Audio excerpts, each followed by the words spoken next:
Bhagwan, now that God is dead, how can we quickly dispose of his remains?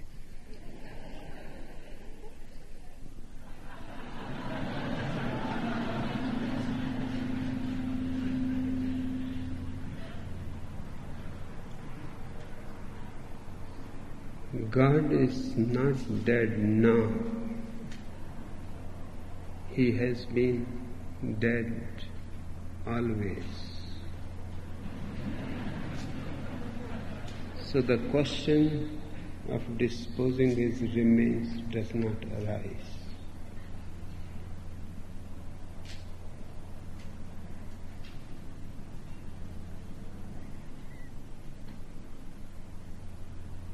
God has never existed.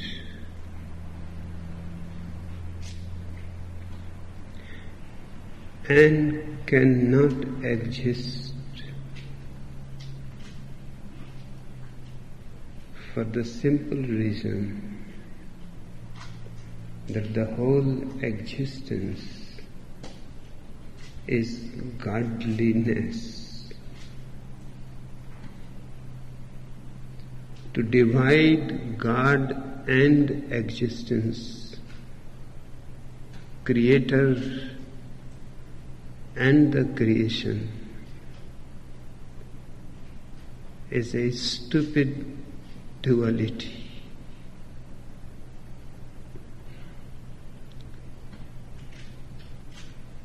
One has to see the implications of it. God creating a world from where? Something must have existed as a building material before God created the world. And if He can create the world like a magician, then He is an idiotic magician.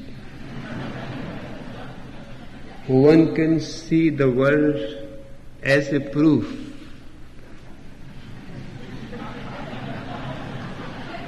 This is the world a wise man will create.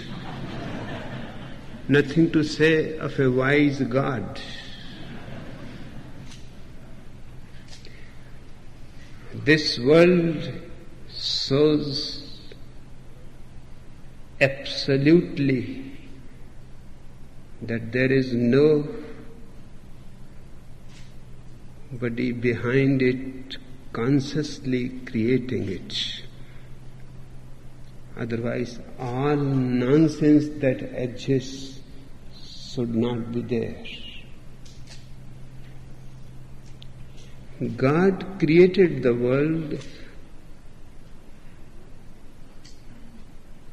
at a certain time, at a certain date. According to Christians, who are the most foolish out of all religions,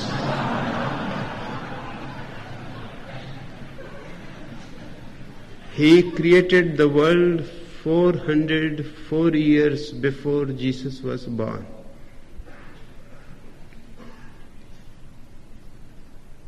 It must have been 1st January, Monday, or perhaps 1st April. That seems to be more appropriate.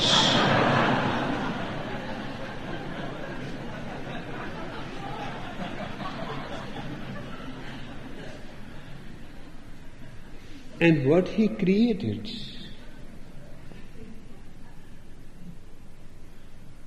in 3,000 years, 5,000 wars have been fought. And this is the creation of God. And the highest creation, man. and the whole humanity is on the verge of committing a global suicide. This God must be some kind of a sadist. It is better that we simply forget all about God.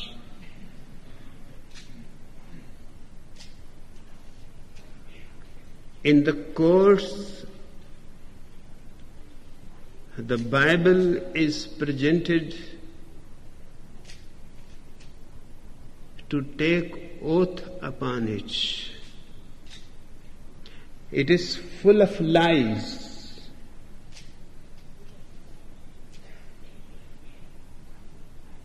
In these 2000 years after Jesus, almost everything in Bible has become a lie. What about Charles Darwin?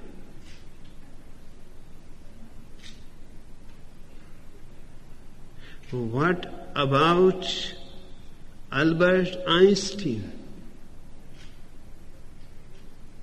Sometimes I wonder that have we lost all intelligence? It will be better to provide Albert Einstein's book, to take an oath on it.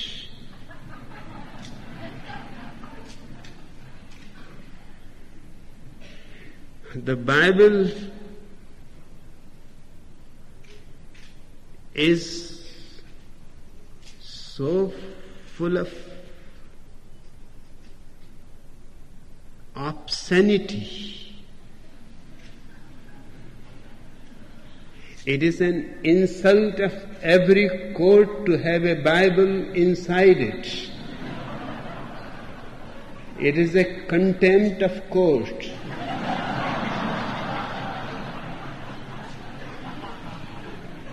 And wonder of wonders, you have to take the oath that you will speak only the truth.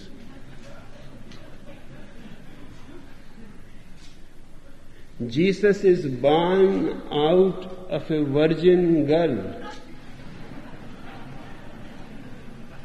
I cannot take any oath on such rubbish.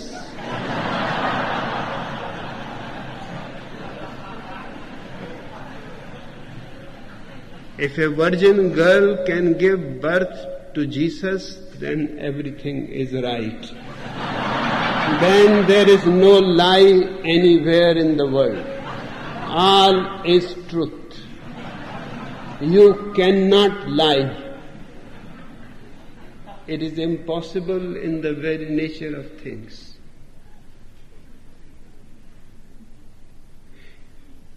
The Old Testament says God created the world. He created 2 daughters and made love to both of them.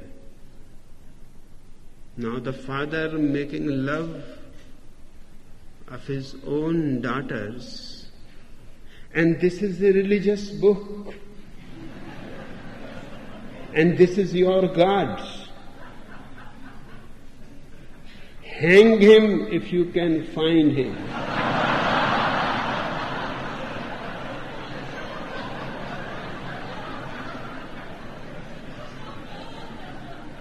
And this is not only so about Christianity, more or less, it is the same about all religions.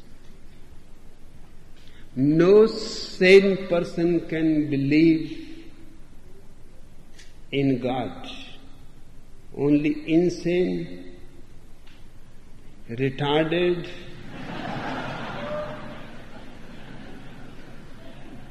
utterly mediocre people can believe in a God.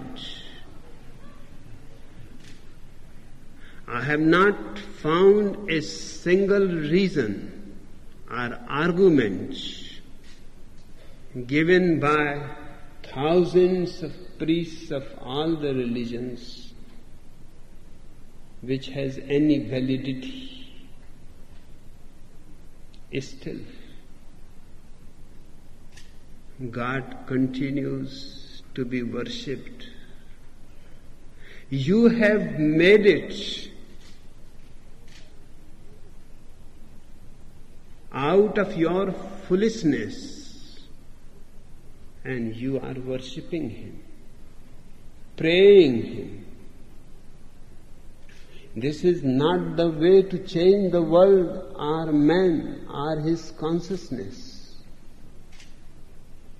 So please don't say that now that God is dead.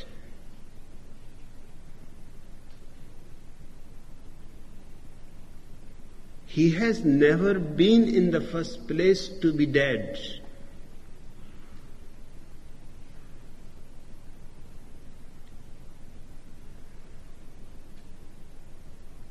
I agree on many points on that madman Friedrich Nietzsche, but I don't agree on this point that God is dead. Not that God is not dead.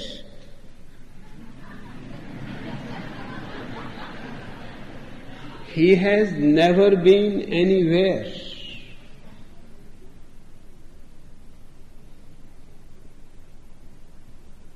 Only existence is. Yes, it has a possibility of evolving to consciousness higher and higher.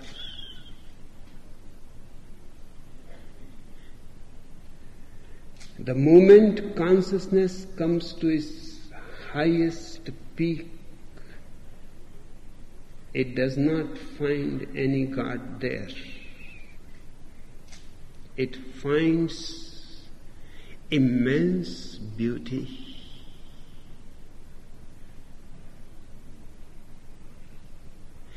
immense silence, absolute nothingness.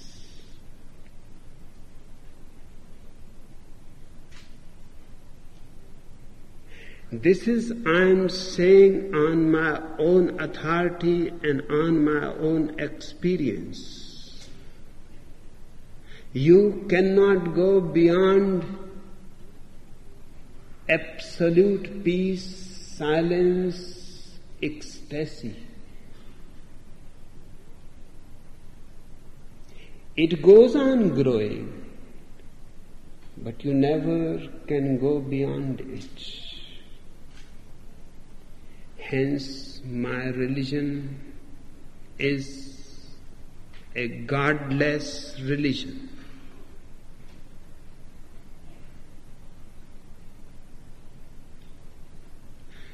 There is no question of, no problem of disposing the remains. There are none.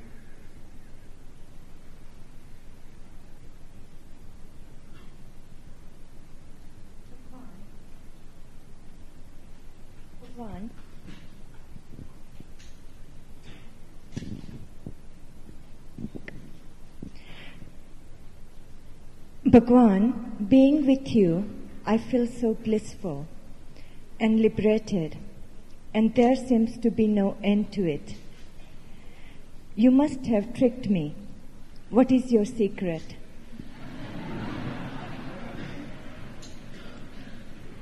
I am a simple man without any secret.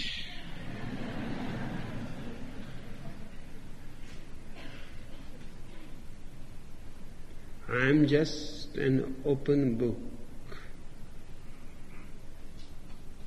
and a book in which nothing is written.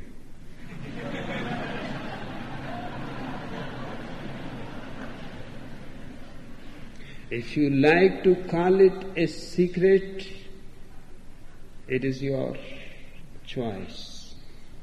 But it is a very open secret.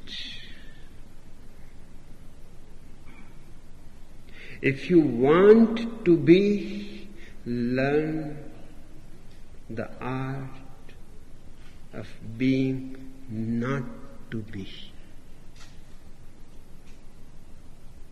Let me repeat it.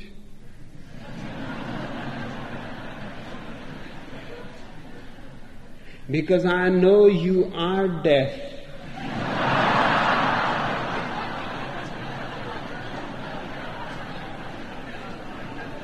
If you want really to be, the only way is to learn not to be. Disappear. Just as God disappears from existence, you have to disappear from your life. Let life flow on its own accord.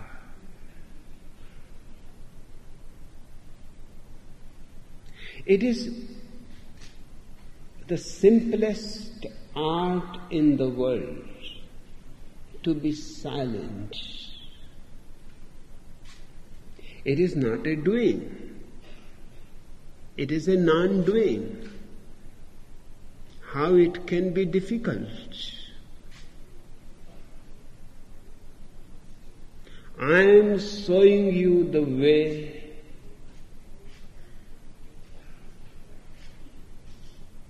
of enlightenment through laziness.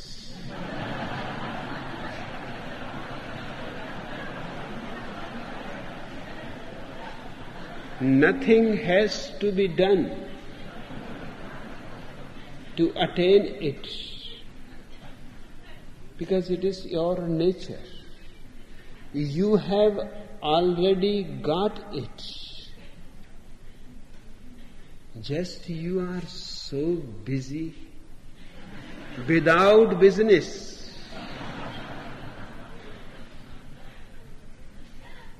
That you cannot see your own nature.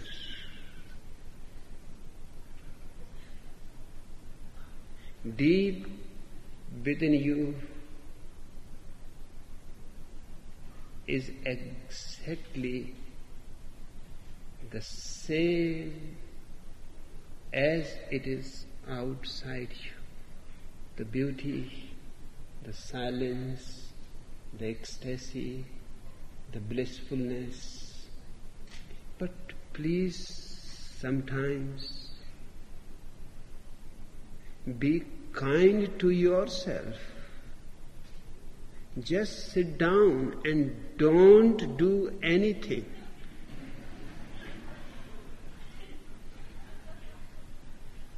Either physically or mentally. Relax. Not in an American way.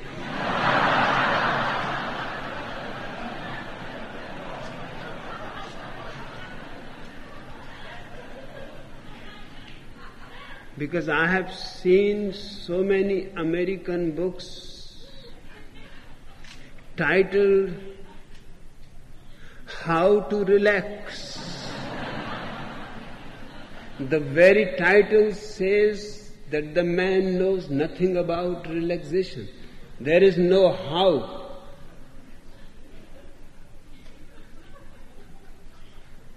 Yes, it is okay how to repair a car.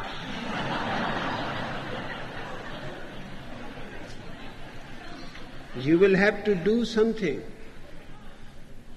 But there is no doing as such as far as relaxation is concerned. Just don't do anything. I know you will feel a little difficult in the beginning.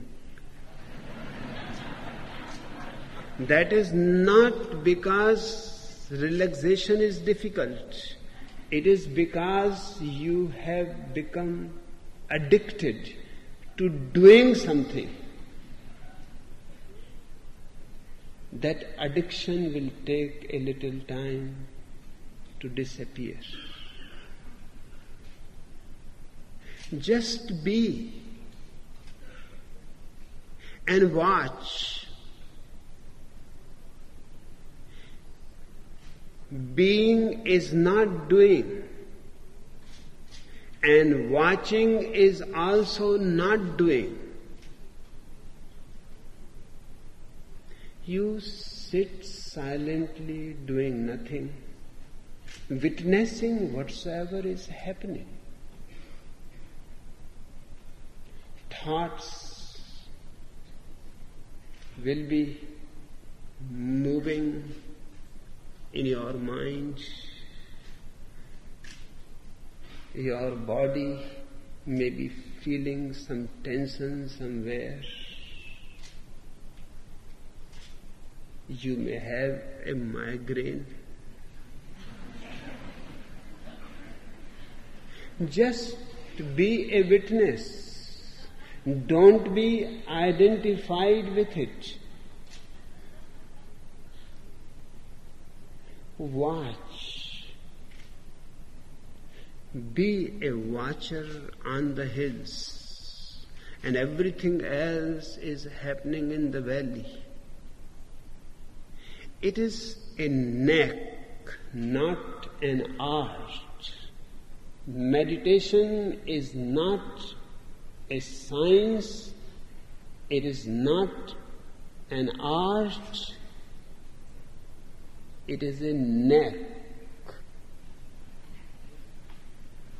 Just that way.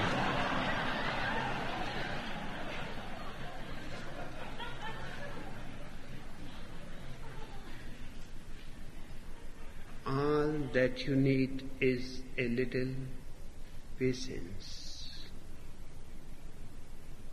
The old habits will continue. The thoughts will go on rushing. And your mind is always in a rush hour. The traffic is always jammed.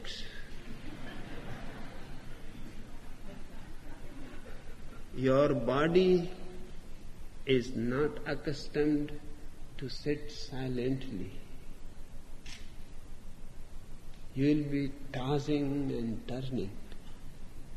Nothing to be worried, just watch that the body is tossing and turning, that the mind is whirling, is full of thoughts, consistent, inconsistent, useless, fantasies, dreams.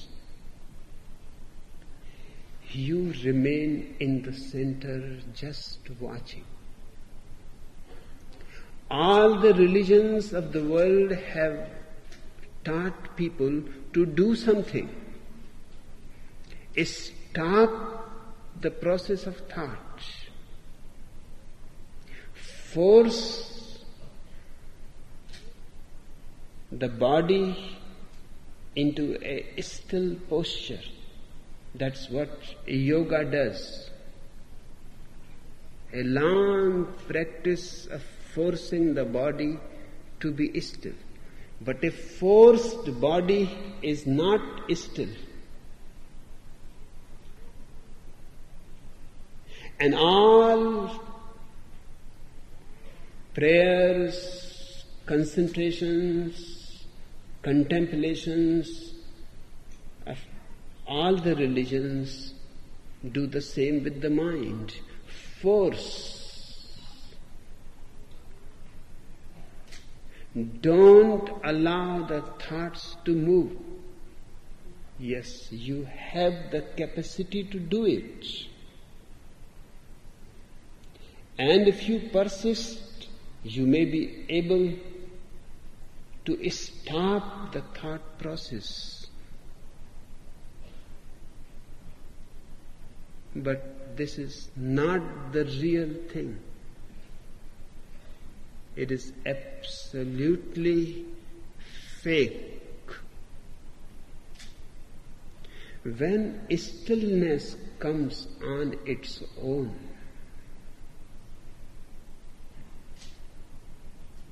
when silence descends without your effort,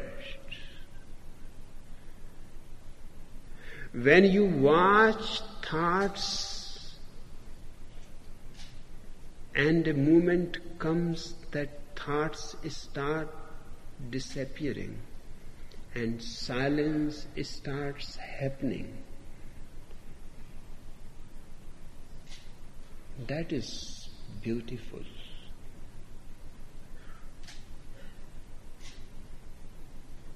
The thoughts stop on their own accord if you don't identify.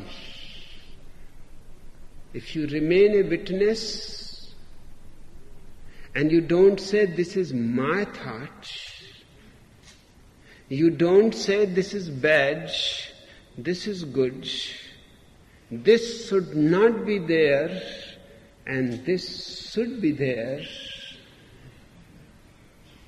you are not a watcher. You have prejudices. You have certain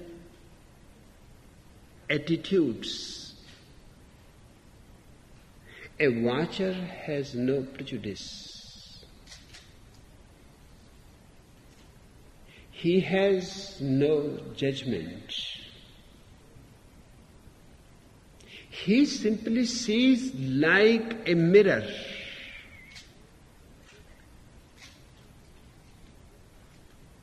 When something you bring in front of a mirror, it reflects. Simply reflects. There is no judgment that the man is ugly, that the man is beautiful, that, what a good nose you have got.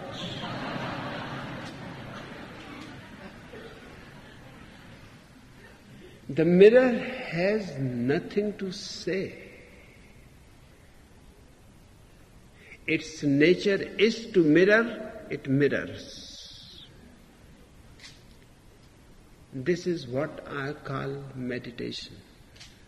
You simply mirror everything, within or without. And I guarantee you,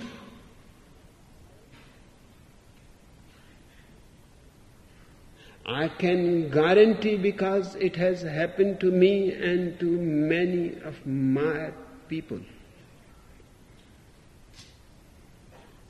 Just seeing patiently, maybe few days will pass, maybe few months, maybe few years. There is no way of saying, because each individual has different collection. You must have seen people collecting antiques.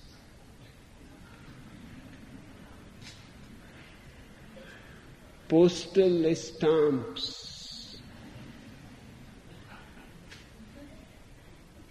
Everybody has a collection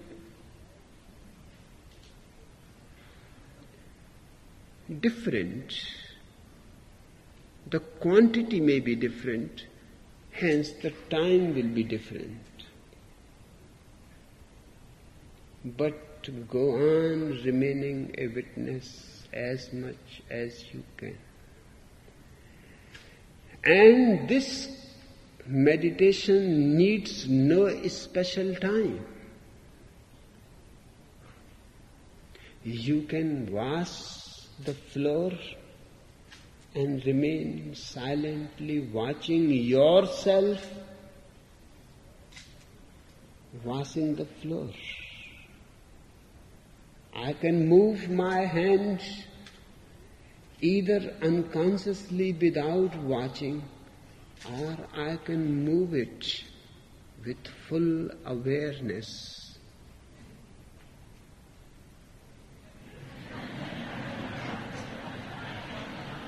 And there is a qualitative difference. When you move it unconsciously, it is mechanical. When you move it with consciousness, there is grace. Even in the hand, which is part of your body, you will feel silence, coolness. What to say about the mind? Watching and watching slowly. The rush of thoughts starts getting lesser and lesser. Moments of silence start appearing. A thought comes,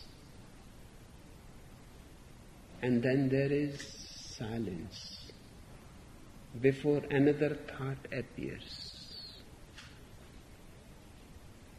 These gaps will give you the first glimpse of meditation and the first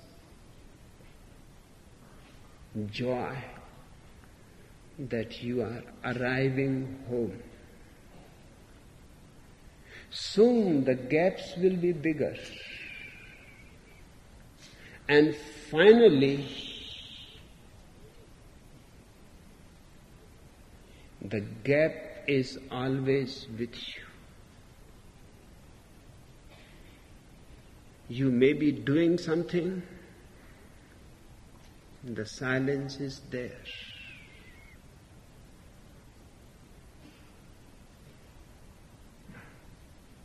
You may not be doing anything, the silence is there.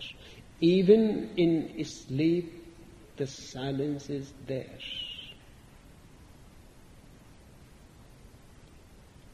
For a meditator, there are no dreams. Dreams and thoughts are cousin brothers. There is not much difference.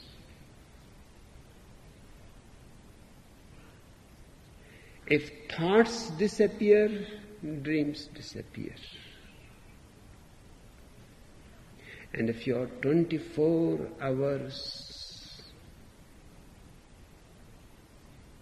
you are surrounded by silence, you will come to know what is my secret. If you go near a lake,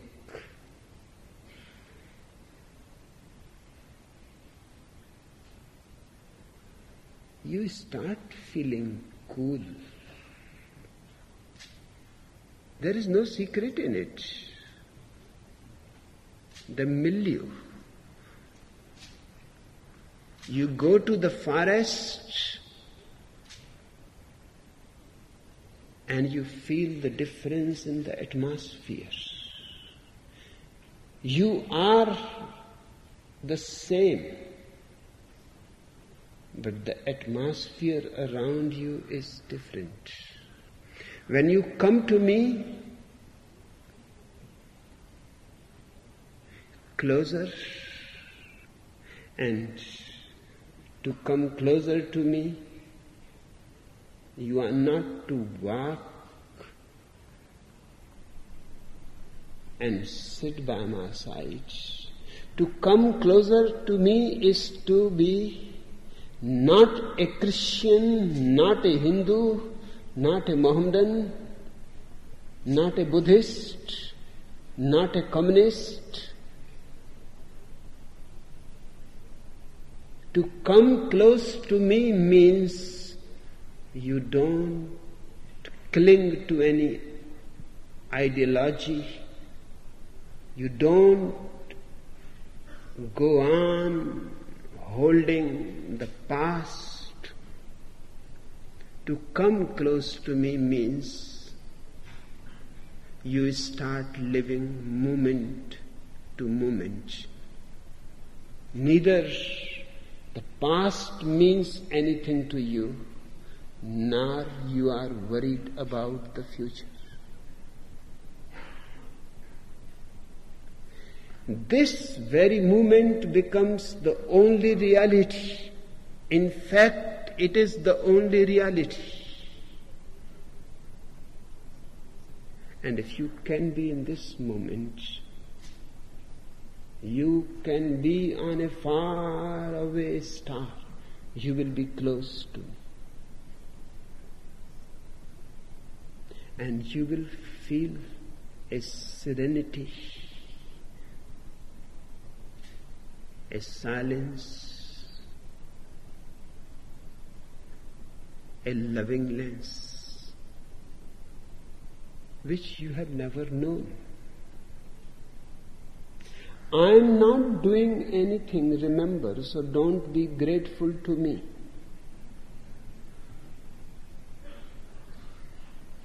I am a non-doer.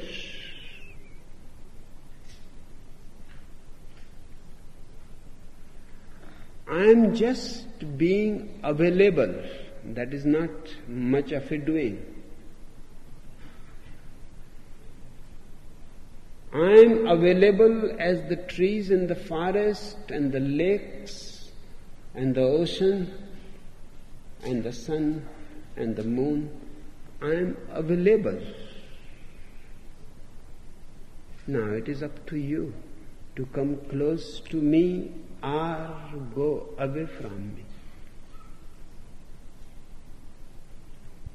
If you can come close to me, you will start feeling things that have been unknown to you.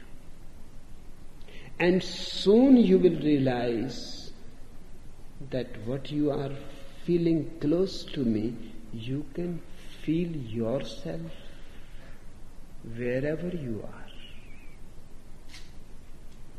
That is the greatest moment for a master to be happy, when his disciple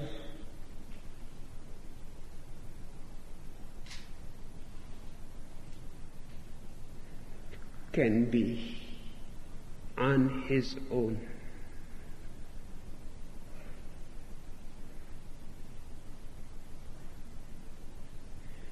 You must know the meaning of being a disciple. People have forgotten. It comes from discipline.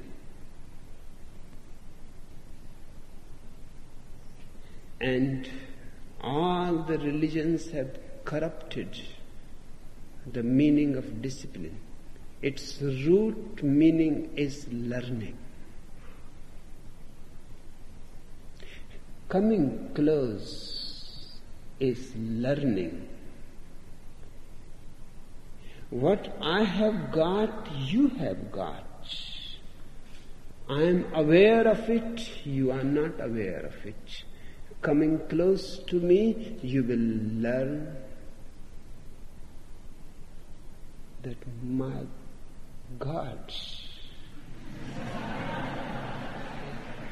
this has always been with me. And I have been searching all over the world. Looking into the books, scriptures, seeking the teachers, becoming members of rotten cults like Christianity, Hinduism, Mohammedanism, all dead. Yes, when Buddha was there, what is happening to you was happening to his people. But when Buddha is gone, what is left behind are mere words, containers, but the content is not there. You can go on decorating the containers, but that will not help. You know perfectly well that your statues in the temples, your scriptures in the churches are just dust of the past. It is better to be finished with them.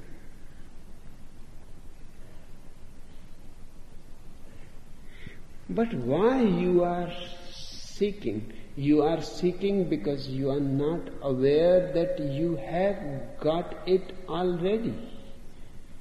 I cannot give you. I can only make you aware. And for that nothing is needed but availability on my part, availability on your part. If these two availabilities are there, two opennesses, without any conditions,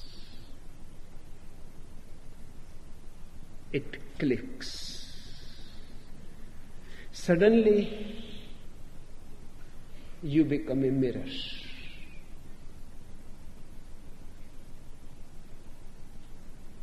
And the moment you become a mirror, you have become a master. The same will start happening around you.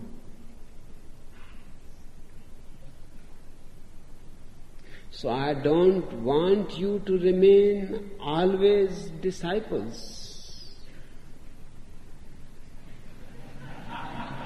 That will be a shame.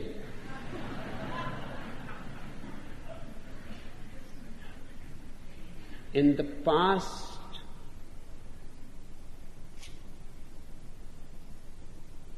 all the religions have tried just the opposite, what I am doing. That's why they cannot believe that this is a religion.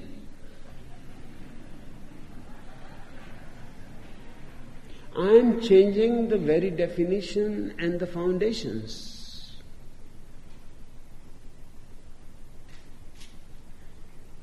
Those old religions were trying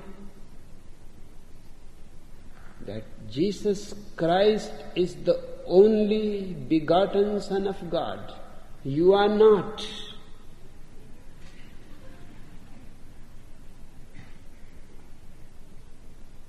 He is special.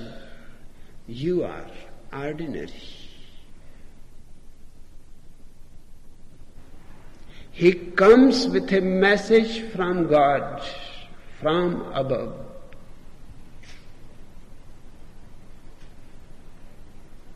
He has a speciality. He is extraordinary. At the most you can be Christians, but you cannot be a Christ. Have you thought about it? That in 2000 years nobody has been a Christ again. What kind of religion is this?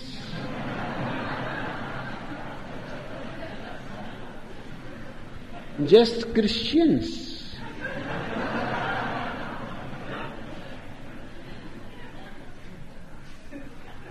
the first and the last Christ was crucified 2000 years before. Since then, nothing has happened, because unless you become a Christ, your Christianity is just a hypocrisy. The same is true about other religions. Once it happened in Baghdad,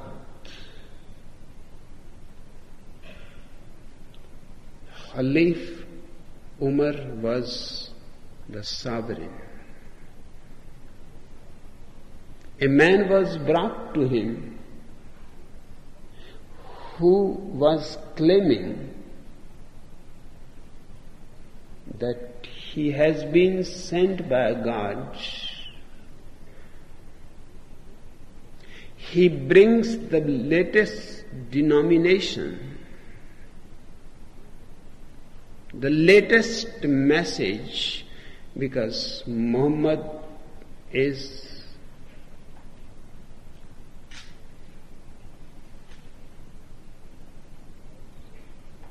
$1,300 years old, and in 1,300 years a new message, better, more polished, more sophisticated, is needed. I have been sent by God.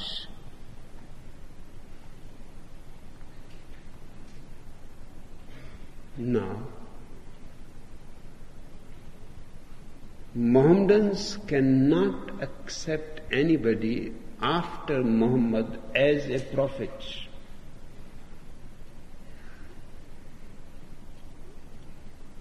No religion accepts anybody else as a prophet. Christians cannot accept anybody as a Christ. Buddhists cannot accept another as a Buddha. Why? Why this similarity? There is some arithmetic behind it. A new prophet will disturb the gullible, the old believers, because he will say something new.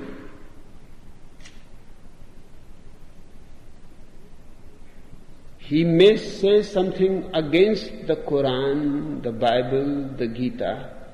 He is bound to say, I cannot agree with Krishna. The Gita that he had spoken was spoken 5,000 years before. 5,000 years has not gone just as a waste. Man's consciousness has risen. Intelligence has become more solid.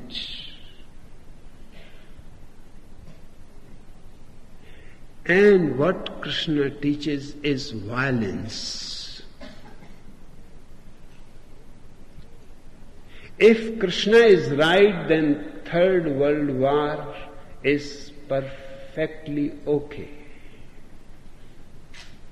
I cannot give that okay to Third World War. Krishna says it is God's will. If he wants the war, all your pacifists can go on parading in the capitals of the world with posters against war. It will not change anything. If God wants the war is going to happen. That is the message of Gita. And Arjuna, Krishna's chief disciple and friend, tried hard to argue, but those arguments are all ordinary. If I was in his place, just a single sentence from me would have been enough. There was no need to make such a big book. I would have said to Krishna that this is God's will that I am going to the Himalayas. Who you are to interpret the God's will, and how I can accept it that your interpretation is right. You say God wants the war, I say no.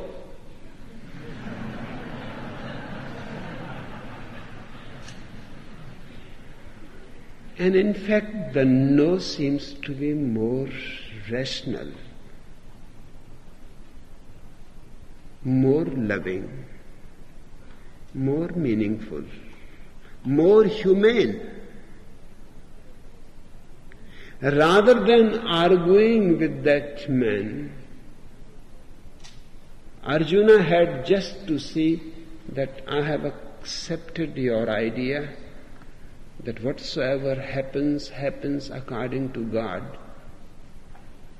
and should have left towards the Himalayas. He wanted to be a sannyasin, a meditator into the Himalayas.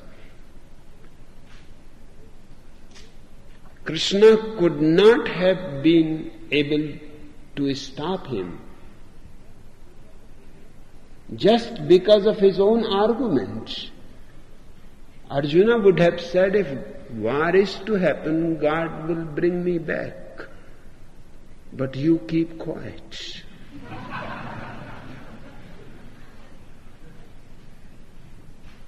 Hence, Hindus would not like anybody else to be accepted as a prophet of God.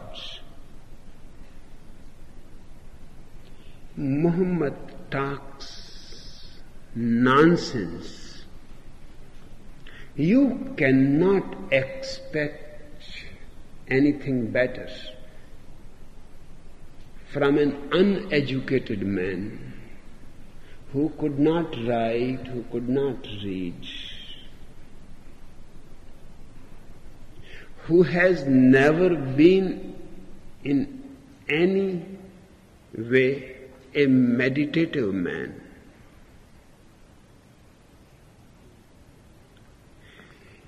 He's married 9 women. No, I cannot support it. Because in the world, men and women are almost in the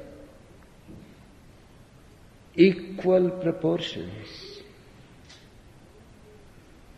If one man marries 9 women, then what about the 8 men who will be left without women?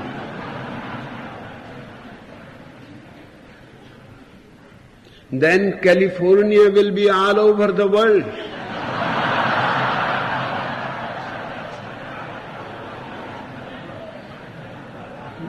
That catastrophe I cannot allow.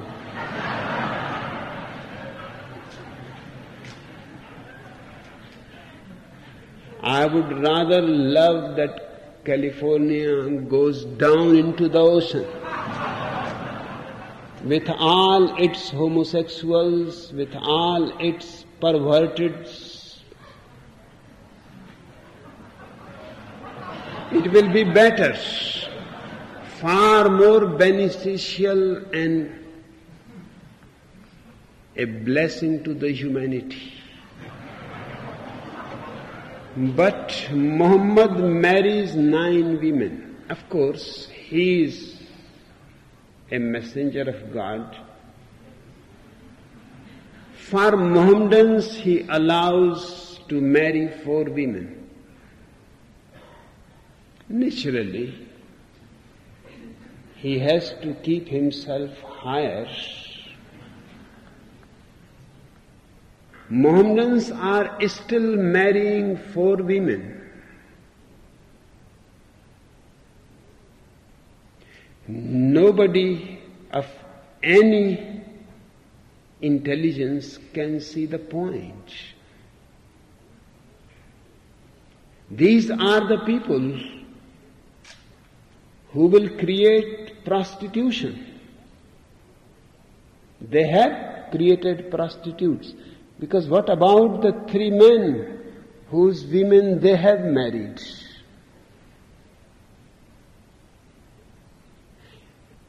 And can you understand a simple biological thing? Even you cannot satisfy a single woman sexually.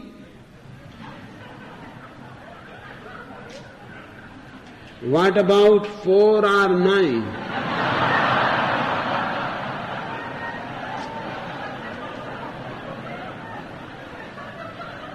Because recent research shows it that a woman is capable of multiple orgasms. A man is not capable of that. If he is young, below 35,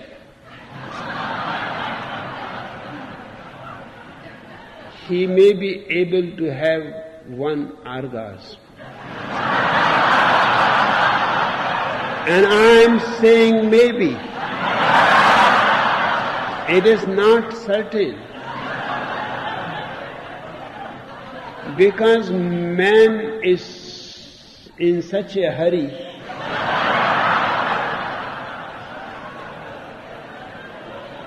that before the orgasm can happen, he is finished. Orgasm needs a certain patience to move with the woman with the same pace.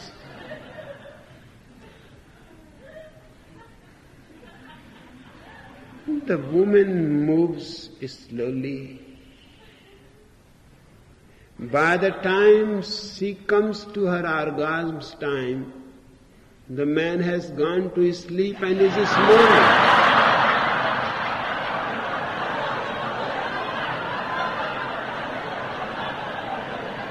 80% women in the world have not known what orgasm is.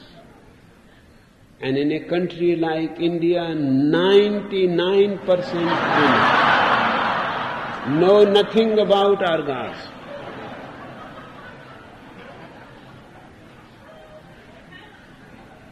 A man cannot biologically satisfy 4 women. Then those women are going to look around in the neighborhood. These religions have created all kinds of perversions, prostitution, obscenity. And if these people cannot find women, at least they can look at the playboy.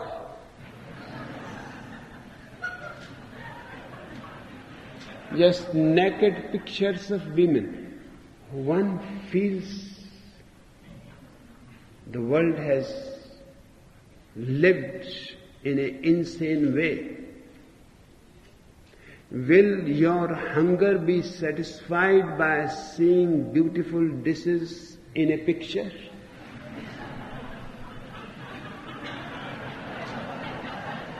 Can you eat them?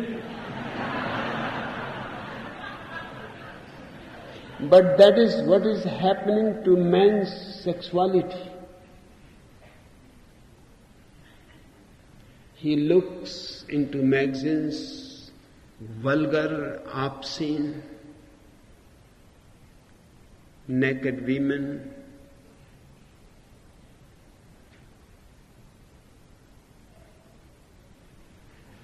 For what? When there are equally women are available, living alive, not just a photograph.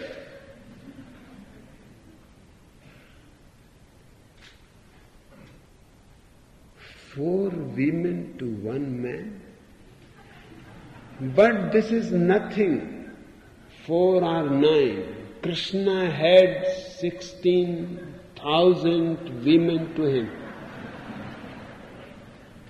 I sometimes start wondering,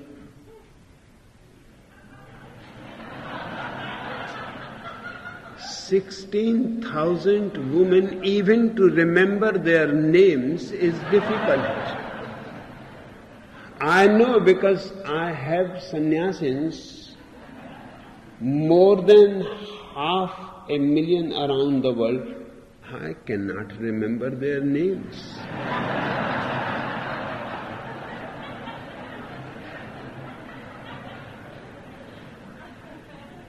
And Krishna lived only 90 years. In 90 years, how he managed to make love to 16,000 women? Perhaps one woman once in a life.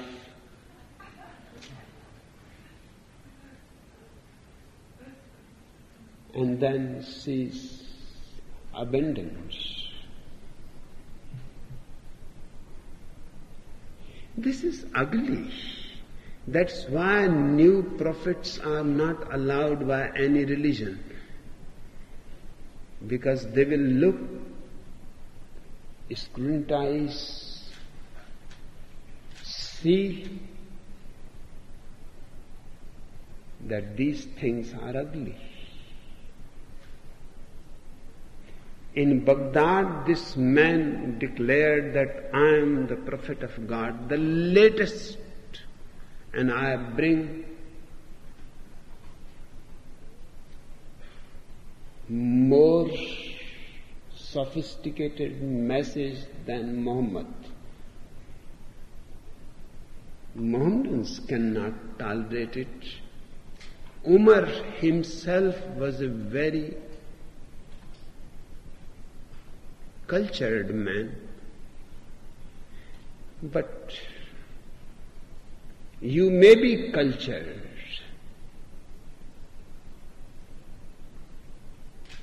your Mohammedanism is there, which goes on poisoning you. He sent the man to the prison, told the guards that don't give him food, bind him with a pole, beat him continuously, don't let him sleep, and after 7 days I will come to ask what he thinks. After 7 days he came, the man was almost dying, without food, without sleep, and continuously being beaten 24 hours.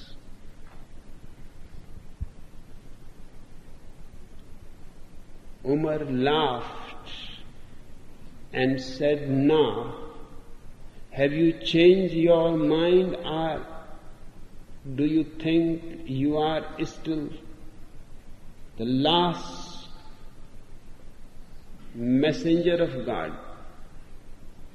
The man laughed loudly than Umar and said, "This torture for 7 days proves that I am the prophet of God, because when I was leaving him, taking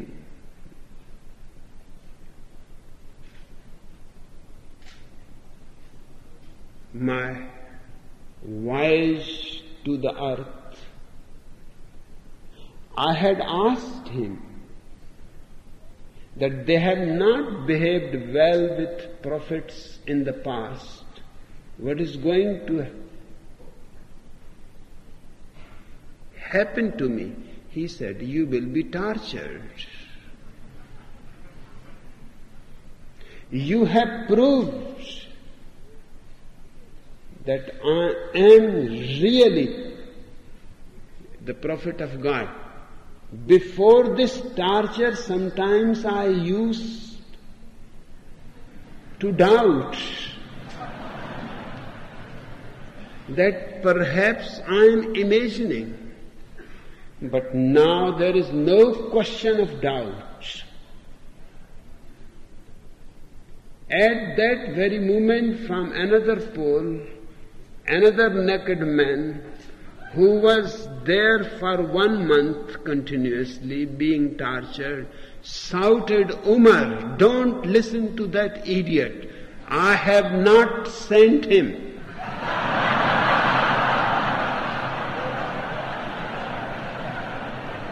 After Muhammad, I have not sent anybody else.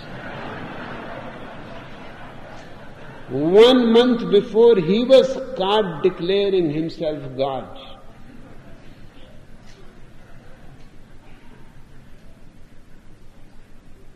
These religions are just dead history. They cannot give you anything. Only a living master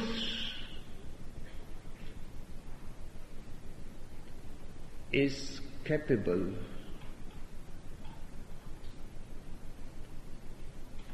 of creating an atmosphere I call the Buddha field, the field for awakening. And I have chosen Oregon because I could not find so many sleepy people anywhere else in the world.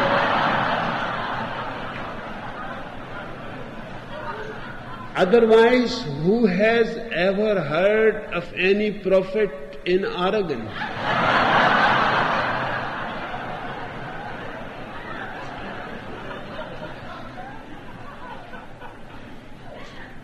I thought this is unjust.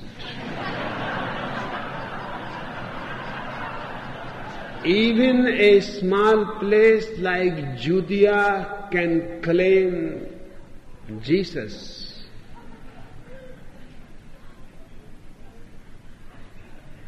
Jerusalem can claim Moses. Small places like Mecca and Medina can proclaim Muhammad. Oregon is absolutely important.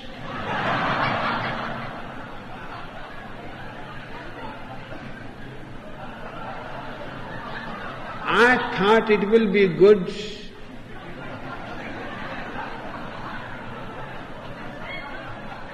hence I am here.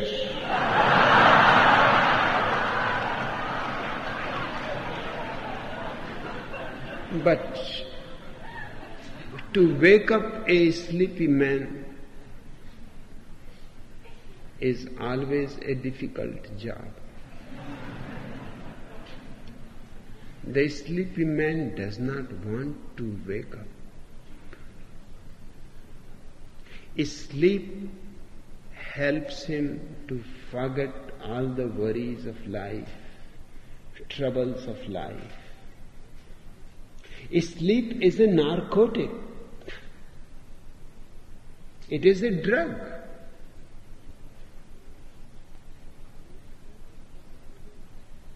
Naturally provided by biology. Otherwise, you will all go mad. 6-8 hours of sleep helps you to keep on dragging your life towards the grave.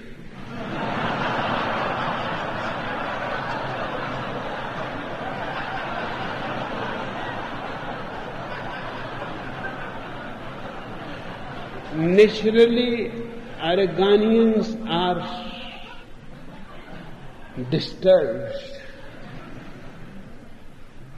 We are celebrating here, and what they are doing, they are collecting National Guard vehicles in Madras, as if this is an army and we are going to attack and start the Third World War.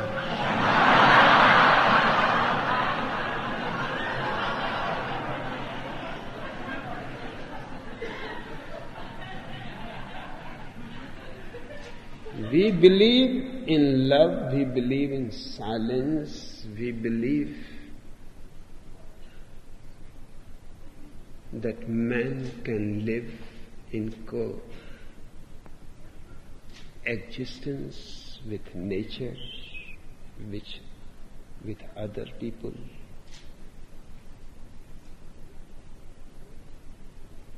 This is the only city which has no crime, but it has been declared by the Attorney General of Oregon to be illegal.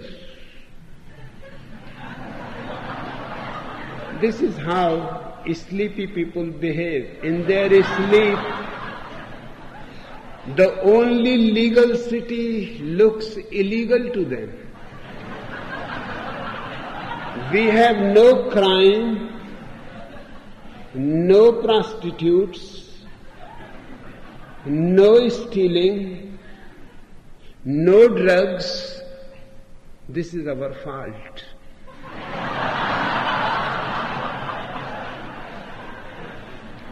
To be peaceful, to be silent, just to be happy, they cannot tolerate. They cannot believe.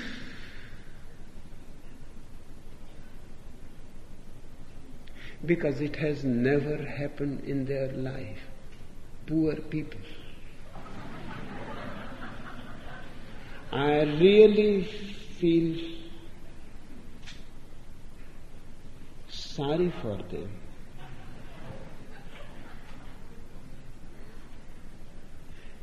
This place is creating a new man.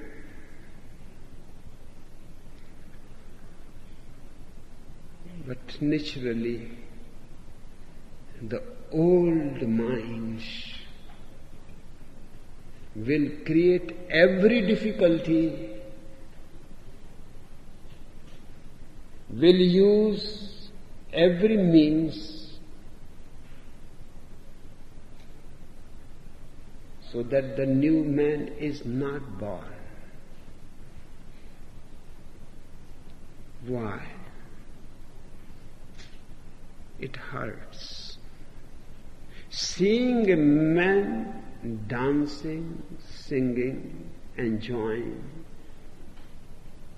peaceful with himself and existence, hurts those people who have become accustomed to live in misery.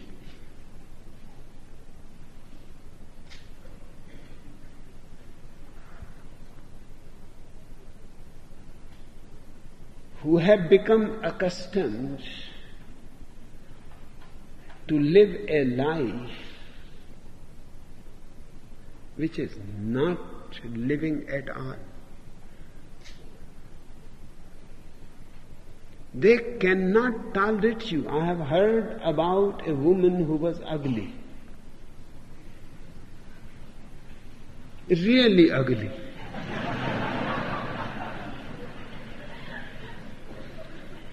She used to break mirrors. Wherever she will find a mirror, she will break it immediately. People ask, are you mad? Why you break mirrors? She said, these mirrors make me ugly. Now you will be becoming mirrors amongst sleepy people. You will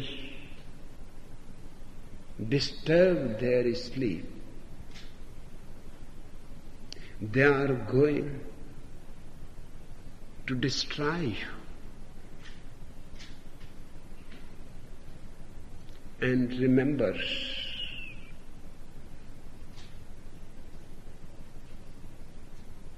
you are very few.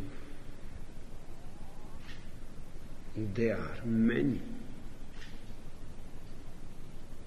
But one thing is positively in your favor, that you have something. You have a contentment. They are empty.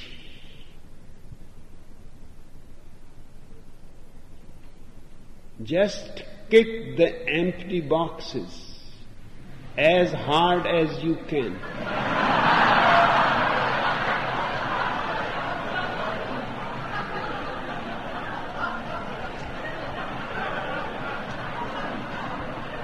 Perhaps they may wake up and thank you for it.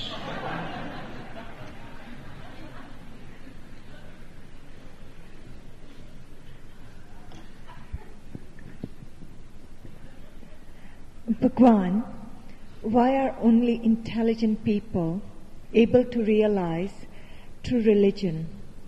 Does the mediocre mind make it impossible to come to know oneself? Religion is the highest luxury in the world.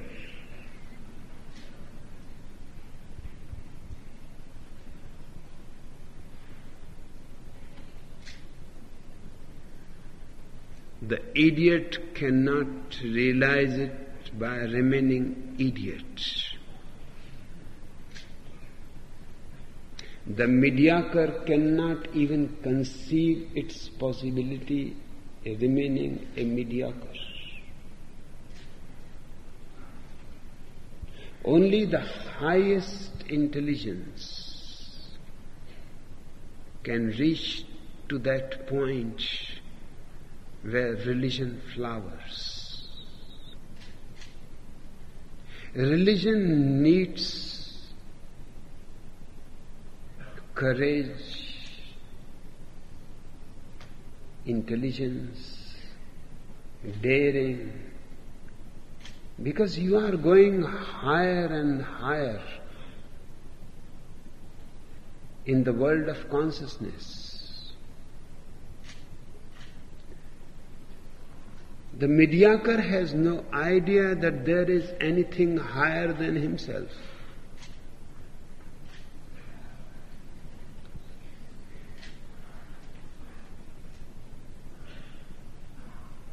The only possibility for the mediocre is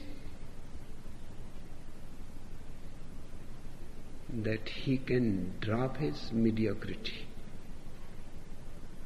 Nobody is born mediocre.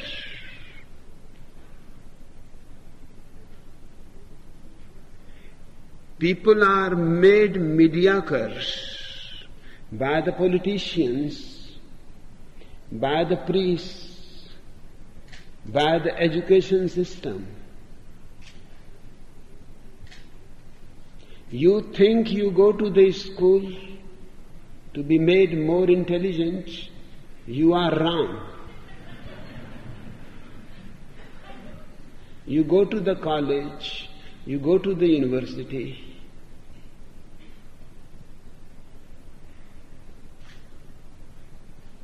You have a master's degree, you can have a PhD, you can become a D.Litt. D.Litt means now the society has recognized that doors for evolution of your consciousness are completely closed.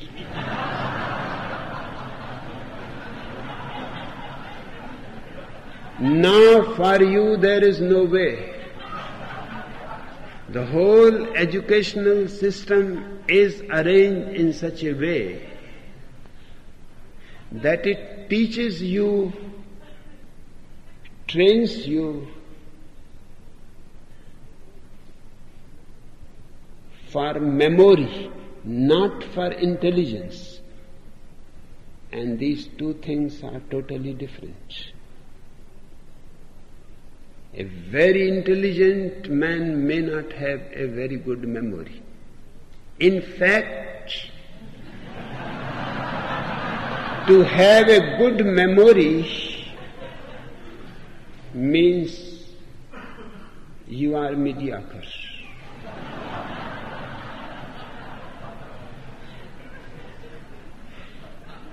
A good memory simply proves you are only a computer, not even a man. So what has been fed into you, you can repeat it. You can see it very easily. The people who top the universities come first class first, receive golden medals, where they all disappear in the world. Their gold medals don't shine in the world.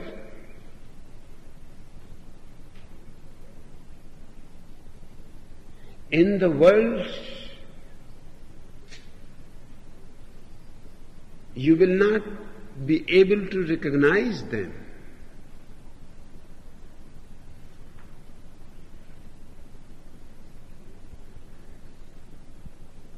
Educational systems train you for a good memory, so you can repeat absolutely useless things.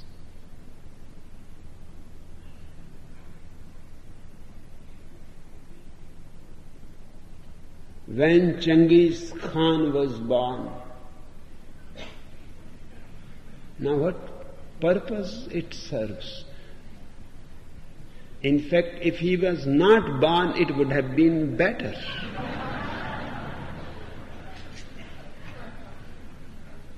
At least we can do one thing, we can remove him from our memory. He was a nightmare.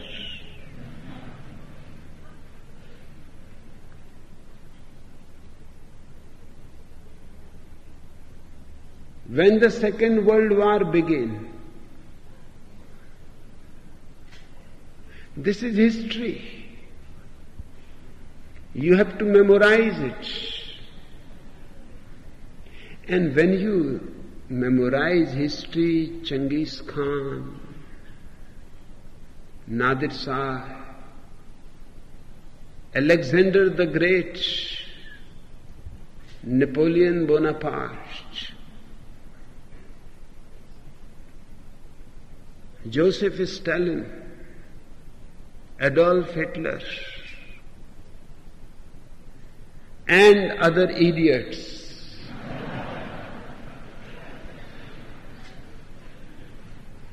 which maybe in the history are right now making history, soon will be part in the history. It is better to forget these people. It is better that there has been no Second World War. That is the only way to prevent the Third World War. Forget all this nonsense that man has been doing to man.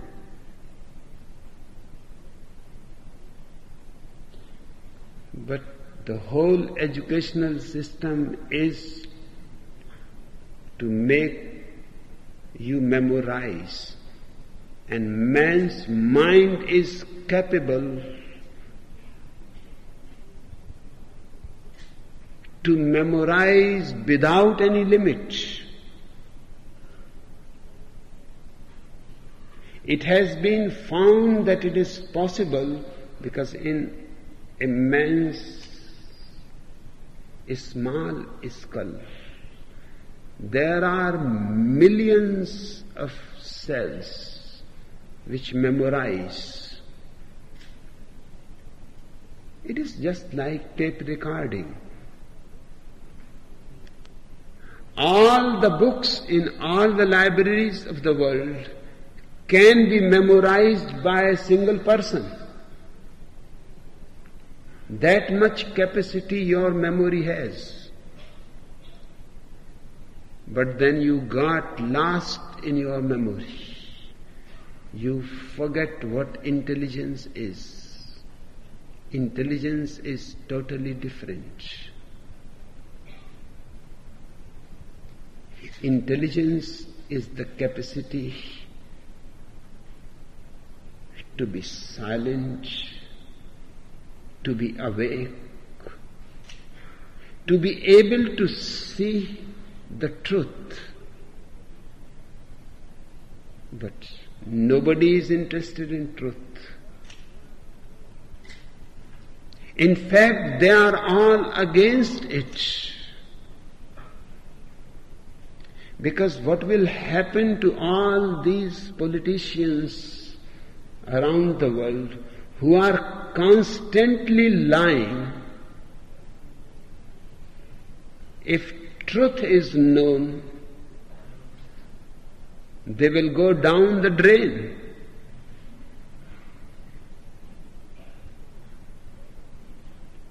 You are fed up with lies.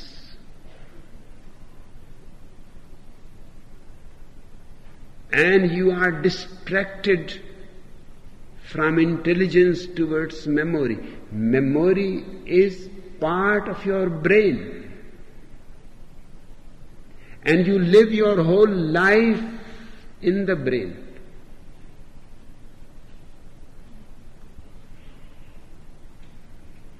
That's why I say only intelligent people can be religious.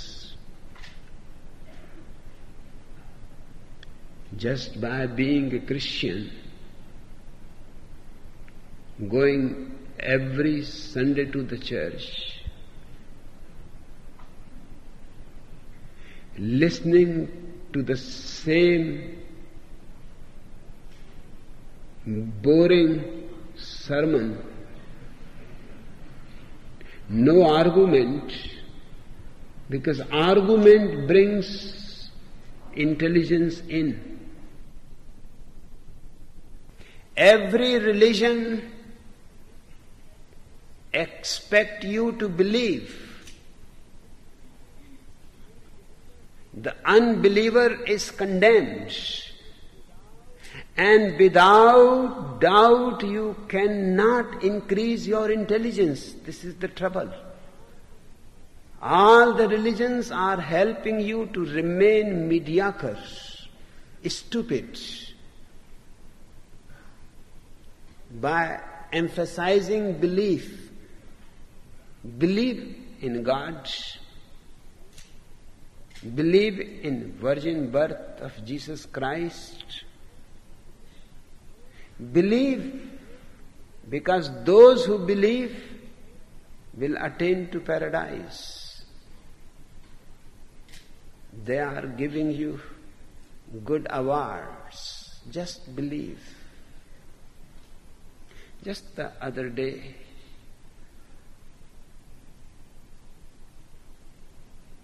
I came to know that in New York,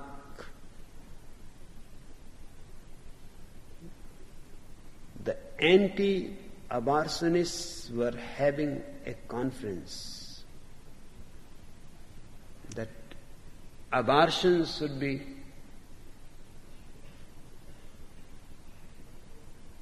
no more legal. It should become a crime.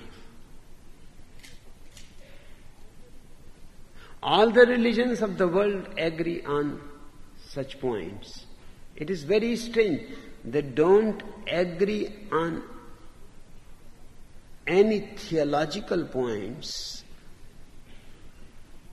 but on these points Hindus agree, Mohammedans agree, Christians agree, Jews agree, everybody agrees abortion is a sin. Mother Teresa was in the conference speaking against abortion, and she said, in the world there is violence because of abortion.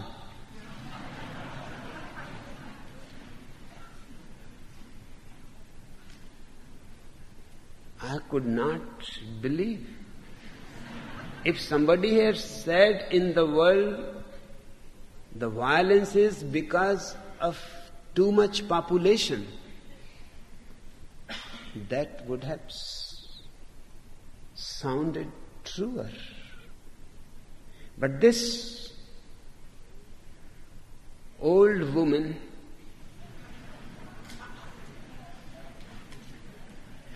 is given a Nobel Prize. For what?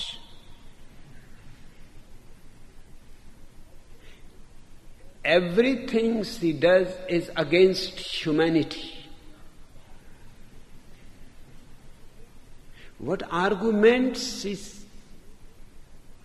placed before the conference? Why abortion creates violence in the world? Because abortion means you are killing a living body.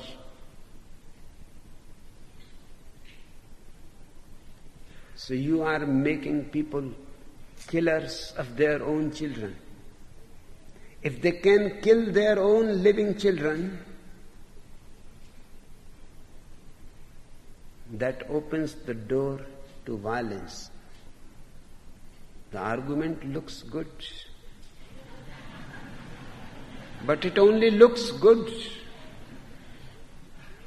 At what point the child is alive?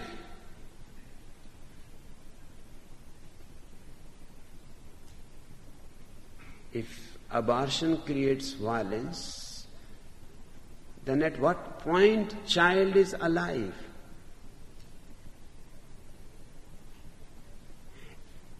At the time when the male and female living cells meet,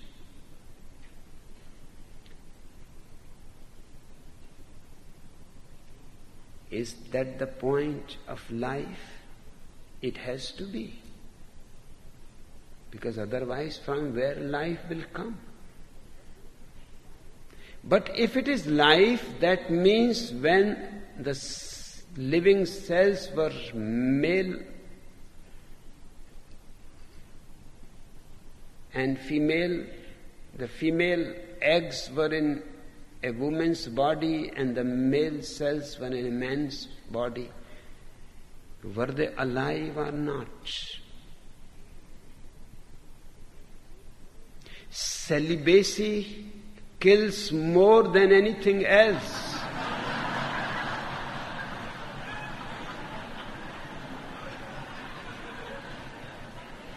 Because if a nun, a celibate nun, who is not going to produce a child at all, then all those living cells that she brings from his mother's womb, in a woman's body cells don't grow.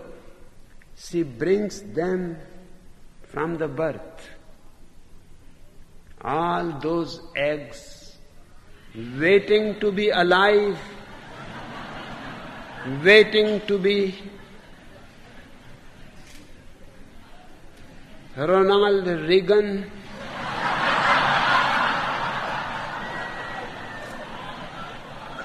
they die without any chance.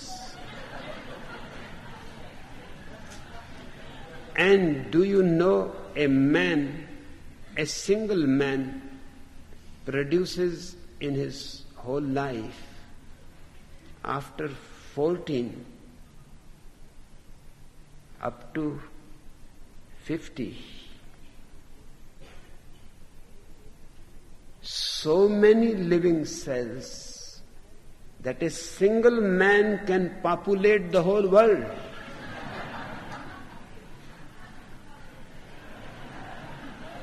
What to say about a celibate monk? Every single monk is killing millions of people.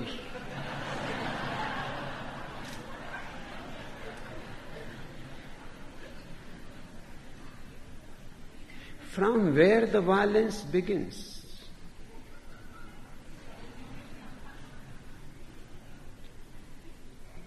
And if anybody is impossible, anybody is responsible, then it is Mother Teresa, the Pope, their God. Why he goes on and on producing eggs and living genes? It is time to stop. Already the world is 4 times more populated than it should be. If the world population can be reduced to 1/4, there will be no poverty, no violence. Thousands of problems will disappear. But Mother Teresa is giving a Nobel Prize because she helps orphans, opens orphanages around the world.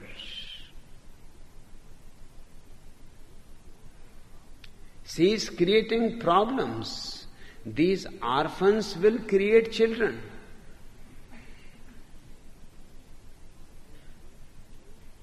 And she is against abortion because if abortion is legal, from where she is going to get the orphans?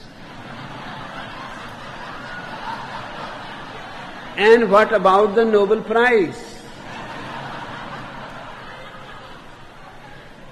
This senile woman is driving people crazy.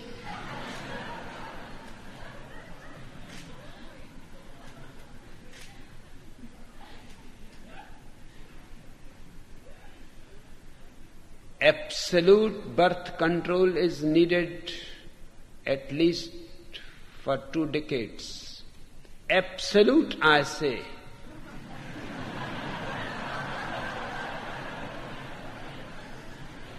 Not that you have to stop after 2 children or 3 children. No, that will not help. Half the world is dying with starvation. And you will be surprised to know the poor countries, starving countries produce more children. For the simple reason because they don't have any other means of passing their time. To go to the movies, money is needed. To go to a disco, money is needed. sex is the only free entertainment.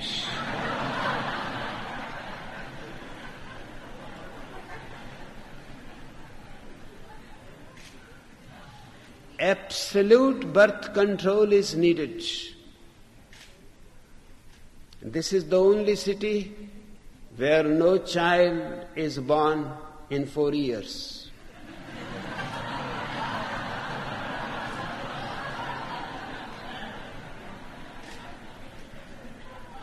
Unless we cut the world population, there is no way to avoid violence. People are hungry. People are starving, dying.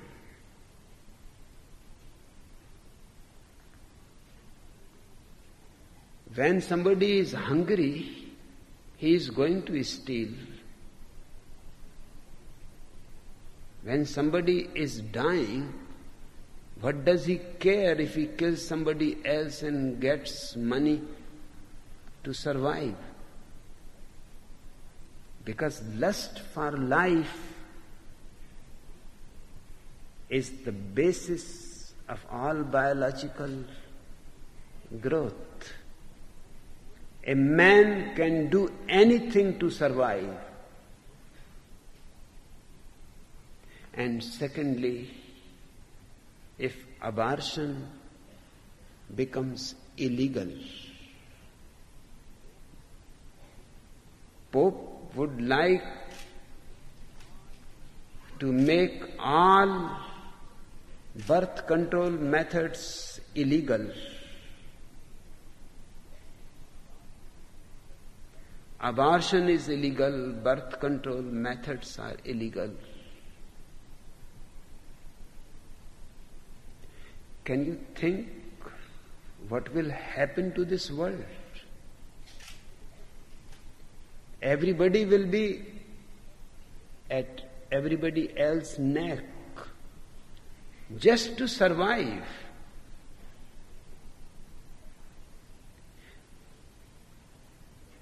And it has to be remembered that birth control, abortion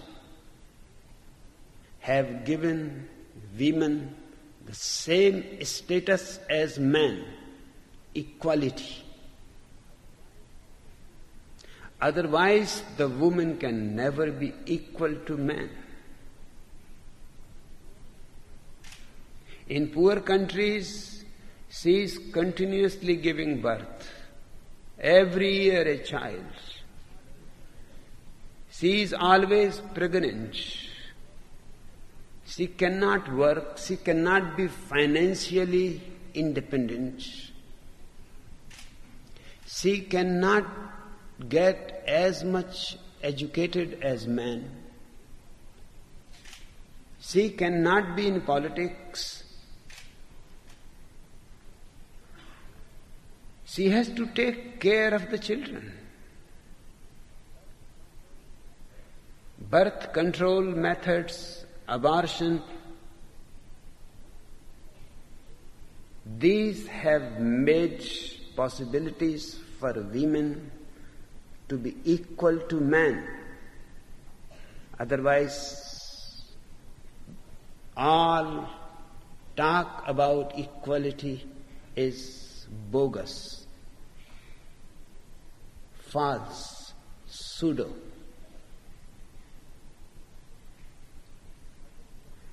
But it's strange, Mother Teresa is a woman. And she had there 2-3 dozen nuns who are all women. She has an order of nuns.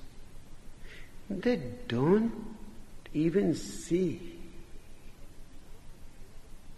that not a single woman has been accepted as a pope in these 2000 years.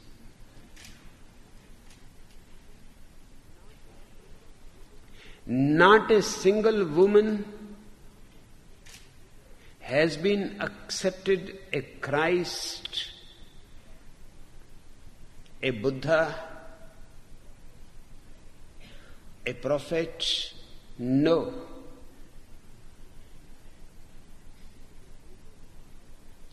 If a woman manages somehow to get into religious matters, she is called a witch.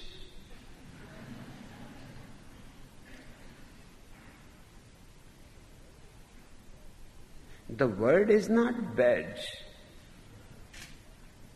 Christians have given it a bad connotation. Literally, the word witch means a wise woman. But when you call a woman witch, you don't mean that she is wise. These popes has been declaring women witches. Not only declaring, they have been burning alive women.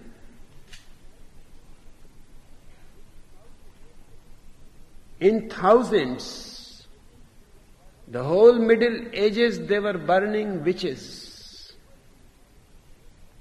Who were these witches? What they were doing? They were interfering into religious matters. And man would not like any woman to enter into the hierarchy of religion. Otherwise, she may become a prophet, she may become a pope, she may declare herself a Christ. In Hinduism, women are not allowed to read scriptures. In fact, there is no time for them.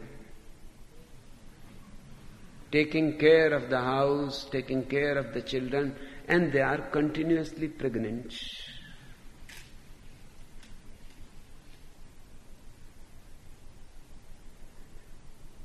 This is what Mother Teresa wants. This is what your popes, your bishops want. They will create a mediocre world. They want a mediocre world, just on the survival level. Remember one simple scientific truth, that if a plant does not get enough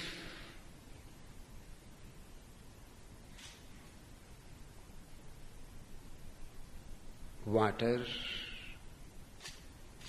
enough food, enough air, then the first thing to disappear will be the flowers.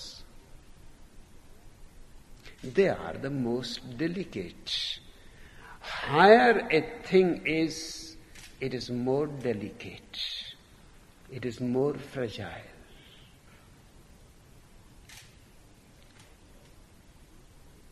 Then the leaves will start disappearing. Then the branches will start disappearing. At the last, there will be only roots, underground.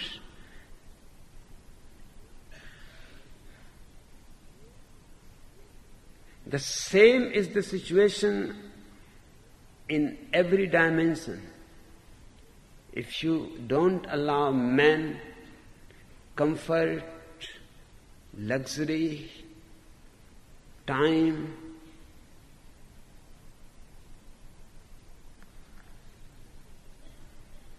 he will never reach to higher peaks.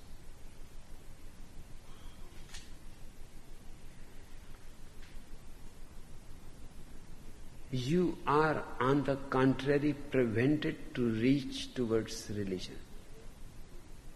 The first thing is belief. That is against religion. I say to you, doubt everything unless you discover something which you cannot doubt. I don't say believe. I say find out something which even if you want, you cannot doubt. It is there, a reality, a truth. Go on doubting. Doubt is the method of a true religion, just as it is a method of a true science. By doubting, you eliminate all that is wrong, and finally only that which is true remains in your hand. Try to doubt it too, but you cannot, it is there. And when truth is known, not believed, lived, not believed, then only you understand what religion is. All these religions are anti-religious. The religions that exist in the world are all anti-religious. My effort is to create the first religion in the world. All these people have been preventing religion to happen. Hence, they are all against me. You will be surprised. It has never happened before. All religions are against me. They have never been against anybody altogether. On this point, they are in agreement. And even more surprising, atheists are against me. They too agree with the theists on this point. Communists are against me. They don't believe in God.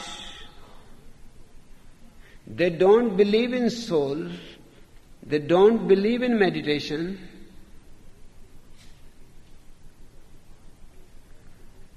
They are also in agreement with people who believe in God, who believe in soul, who believe in all kinds of things. Only one point, one single point.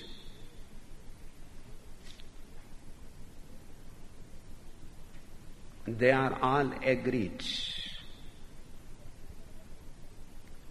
This has never happened. For the simple reason, because I am clearly giving you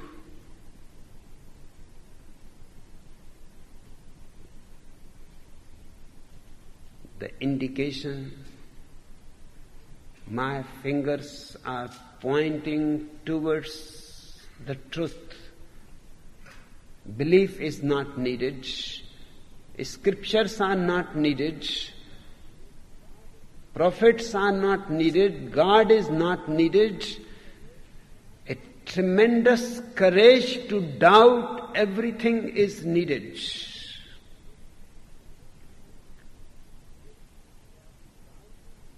It is your doubting capacity which will sharpen your intelligence, destroy your mediocrity. But remember, with your mediocrity, many other things will be destroyed which depend on mediocrity. So beware. I am a dangerous man. If you want to be intelligent, you cannot be in the politics. Politics needs idiots. People who can lie. People who can go on lying. People who have double faces. People who can change their personality any moment. They don't have any individuality. If you want to be intelligent, you cannot be in any politics. If you want to be really religious, you cannot be a member of any religious cult.